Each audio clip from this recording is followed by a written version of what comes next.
Hello friends, आज की video में हम लोग देखेंगे कि कैसे बुद्धिज्म, जो कि एक लोकल रिलीजियस सेक्ट था, वो किस तरह एक वर्ल्ड रिलीजन में ट्रांसफॉर्म हो गया।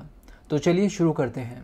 हमने पिछली कुछ वीडियोस में देखा था कि बुद्धा ने 35 ईयर्स की एज में निर्वाणा को प्राप्त किया और अल्टीमेटली 80 ईयर्स की एज में कुशीनगर में उनकी डेथ हो गई। इस इवेंट को महापरिनिर्वाणा कहा जाता है। तो निर्वाणा को प्राप्त करने से लेकर उनकी डेथ का जो पीरियड है, यानी इन 45 ईयर्स तक बुद्धा लगातार पदयात्रा करते रहे और जगह जगह घूमकर बुद्धिज्म की टीचिंग्स को स्प्रेड करते रहे। इन 45 ईयर्स में रेनी सीजन ही एक ऐसा समय होता था जब बुद्धा किसी एक जगह पर रुक जाते थे। बुद्धा बहुत बड़े बड़े मेटाफिजिकल कंसेप्ट जैसे कि गॉड, आत्मा, रीबर्थ, इन सब चीज़ों के बारे में बात नहीं करते थे। ये आम लोगों की प्रैक्टिकल प्रॉब्लम्स को सॉल्व करने की बातें करते थे। ये एक प्रैक्टिकल रिफॉर्मर थे और लोगों को यही समझाते थे कि वो किस तरह अर्थ पर रहते हुए रियल हैप्पीनेस को पा सकते हैं। और अपनी इन टीचिंग को स्प्रेड करने के लिए इन्होंने पाली लैंग्वेज को चुना था। पाली कॉमन पीपल की लैंग्वेज थी। तो इन सब कारणों की वजह से इनको काफ़ी सारे इनिशियल फॉलोअर्स मिले। अपने इन फॉलोअर्स को ऑर्गेनाइज करने के लिए इन्होंने एक ऑर्डर क्रिएट किया जिसे संघ कहा गया। संघ के द्वार सबके लिए खुले हुए थे। कोई भी बिना किसी भेदभाव के संघ को ज्वाइन कर सकता था। मेन, विमेन, जाति, अमीर, गरीब, किसी भी तरह का कोई भी रेस्ट्रिक्शन नहीं था। बट 3 तरह के लोग संघ ज्वाइन नहीं कर सकते थे। पहले, सोल्जर्स। कोई भी सैनिक बिना राजा की परमिशन के संघ ज्वाइन नहीं कर सकता था। इसके अलावा ऐसा कोई भी इंसान जो किसी का गुलाम है, स्लेव है, वो भी संघ जब तक ज्वाइन नहीं कर सकता था जब तक कि उसके मालिक ने उसे आज़ाद ना कर दिया हो। और वो इंसान जो कि किसी के कर्जे में डूबा हुआ है, उसे भी संघ ज्वाइन करने की परमिशन नहीं थी। अब ऐसा नहीं है कि हर एक इंसान जो बुद्धा को फॉलो कर रहा था वो संघ का पार्ट था। बुद्धा के वो फॉलोअर्स जिन्होंने मॉन्कहुड को स्वीकारा है, सिर्फ वही संघ के मेंबर्स माने जाते थे। उन्हें भिक्षु कहा जाता है। बाकी के फॉलोअर्स जिन्होंने मॉन्कहुड को नहीं स्वीकारा या फिर अभी नए नए फॉलोअर्स बने हैं, यानी ले वर्शिपर्स, उन्हें उपासिकाज या फिर उपासक कहा जाता है। उपासिका जनरली फीमेल ले फॉलोअर्स को कहा जाता है, मेल ले फॉलोअर्स को उपासक कहा जाता है। तो ये तो हम देख ही सकते हैं कि मेल्स के साथ साथ फीमेल्स भी बुद्धा के ले फॉलोअर्स यानी उपासिका बन सकती थी। अब क्वेश्चन ये है कि क्या इसी तरह फीमेल भिक्षु भी हो सकती थी? तो आंसर है यस। फीमेल भिक्षुणी को नन कहा जाता था। तो चलिए अब आगे देखते हैं और ये समझते हैं कि एक आम इंसान किस तरह उपासक बन सकता है और एक उपासक अगर भिक्षु बनना चाहे तो किस तरह बन सकता है। तो यहाँ पर हमें कुछ बुद्धिस्ट सेरेमनीज़ के बारे में जानना होगा। एक आम इंसान को उपासक बनने के लिए एक सेरेमनी में पार्टिसिपेट करना होता है जिसे प्रव राज्य कहा जाता है। इस सेरेमनी में जब एक आम इंसान ये डिक्लेयर करता है कि वो बुद्धा, धम्मा और संघ की शरण में आना चाहता है तो वो उपासक बन जाता है।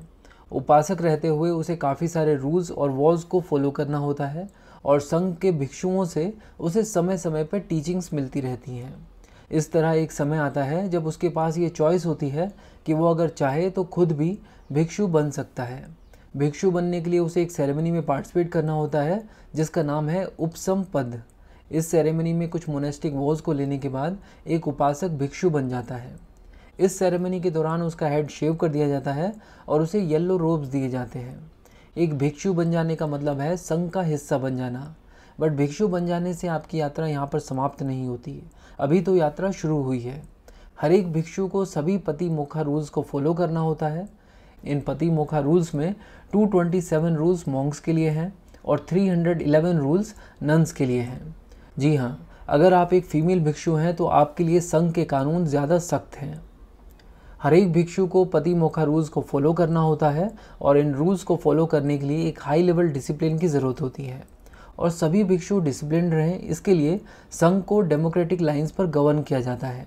होता क्या है कि हर 15वें दिन यानी हर न्यू मून और फुल मून वाले दिन सभी आसपास के भिक्षुओं को एक जगह असेंबल होना होता है।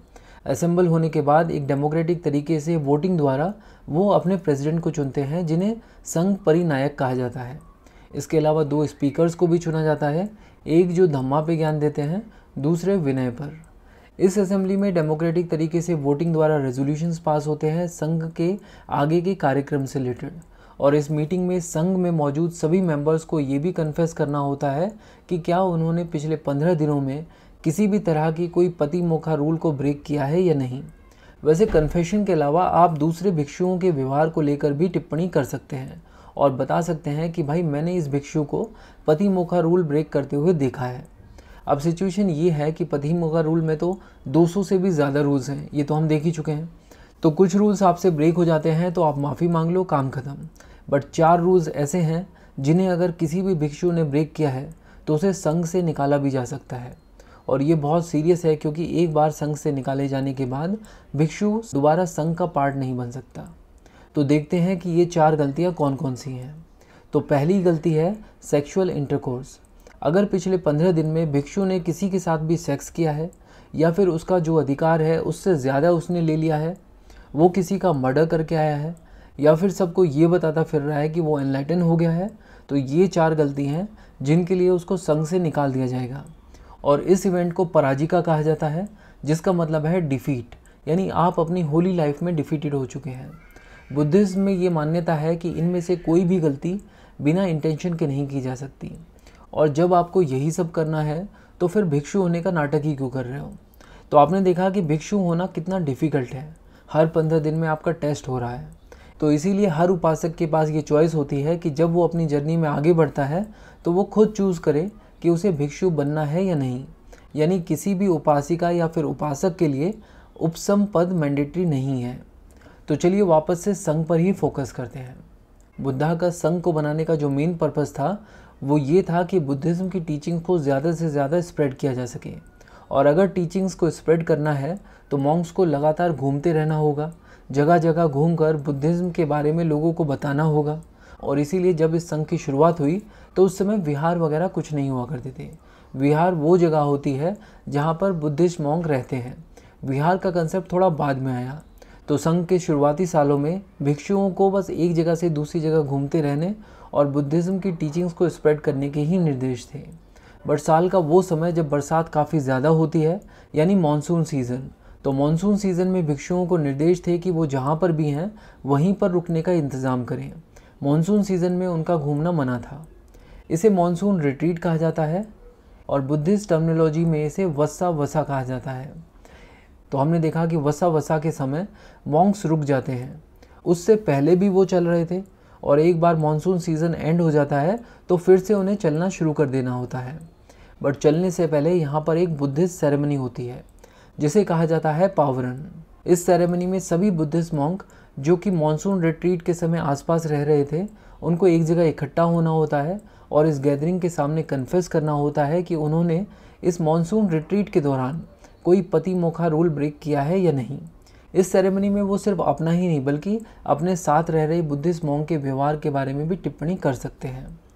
ये सेरेमनी मानसून सीज़न के एंड को दर्शाती है, यानी वस्सा के 3 लूनर मंथ्स के एंड को दर्शाती है और इसे बुद्धिस्ट लेंट भी कहा जाता है। अब संघ से रिलेटेड एक और इम्पॉर्टेंट चीज़ ये है कि संघ की शुरुआत बुद्धा के पहले 5 डिसाइपल उपाली, मोगलना, आनंद, अश्वजीत और सरीपुत्ता से हुई थी।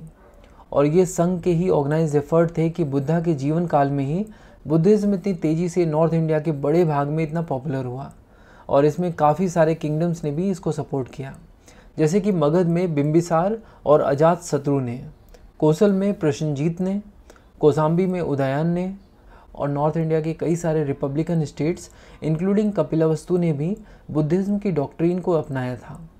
तो हमने देखा कि बुद्धा की लाइफ टाइम में ही बुद्धिज़्म नॉर्थ इंडिया में काफ़ी ज़्यादा पॉपुलर हो गया। बट बुद्धिज़्म की पॉपुलैरिटी रियल सेंस में तब बढ़ी जब बुद्धा की डेथ के अराउंड 200 सालों के बाद फेमस मौर्यन एम्परर अशोका ने बुद्धिज़्म धर्म को ना सिर्फ अपनाया बल्कि एक मिशनरी के तौर पर विदेशों में भी बुद्धिज़्म का प्रचार किया। इसे बर्मा, श्रीलंका और वेस्ट एशिया तक भी पहुंचाया। तो ये थी डिटेल्स स्प्रेड ऑफ बुद्धिज़्म की। इस वीडियो की PDF आप बुक्सतावा ऐप से डाउनलोड कर सकते हैं। इंडियन पॉलिटी और इंडियन हिस्ट्री को डिटेल में कवर करने के लिए बुक्सतावा की प्लेलिस्ट को फॉलो कीजिए, लिंक डिस्क्रिप्शन में है। Thank you for watching and supporting बुक्सतावा।